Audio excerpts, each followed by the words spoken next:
గీతతో కోట్ల మందికి దారి చూపించిన అతనికన్నా గురువెవరు?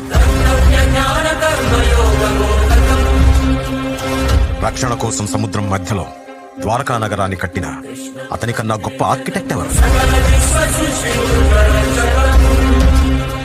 చూపుతోనే మనసులోని మాట చెప్పే అతనికన్నా గొప్ప సైకాలజిస్ట్ ఎవరు?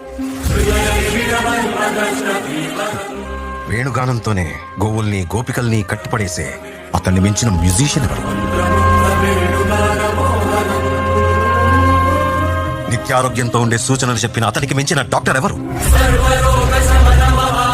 ధర్మం కోసం యుద్ధం చేయమని చెప్పిన అతని మించిన వీరుడెవరు? కరువు కష్టం తెలియకుండా చూసుకున్న అతన్ని మించిన రాజెవరు? హోమయాగాలతో వర్షం తెప్పించిన అతనికన్నా ప్రకృతిని అర్థం చేసుకున్న క్లైమటాలజిస్ట్ ఎవరు? అన్కంట్రోలబుల్ ఆర్పిఎం తో తిరిగే సుదర్శన చక్రాన్ని